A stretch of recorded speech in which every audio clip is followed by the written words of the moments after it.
ラム自体がスタートしたのが2003年の春で、その時には100キロとかっていうその重量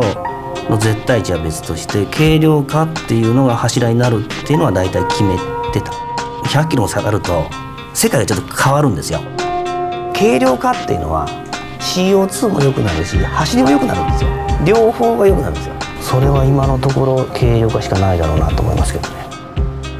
100キロ以上軽量化しましょう、やりましょうって言ったって周りにいる人間はこの人何言ってるのっていう態度というか顔と言った方がいいかな、な感じからスター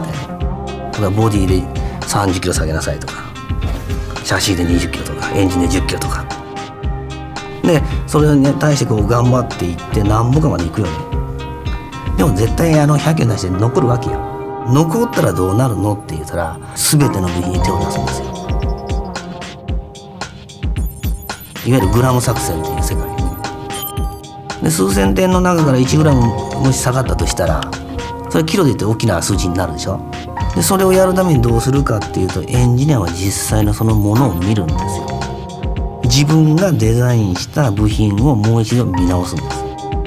そんな細かい、だから地道で全然派手さがないし、エンジニアっていうのは知識はすごく持ってるし情熱も持ってるんだけど、それをどう奮起させるか、そのきっかけ。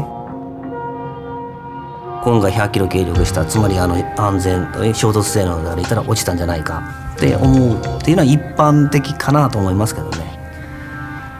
高張力鋼板っていうのを使うことによって飛躍的にボディの強さは増します。ただ100キロ下げたら世界がどう変わるか、車としての世界がどう変わるか、それが楽しくなきゃったら夢がないじゃん。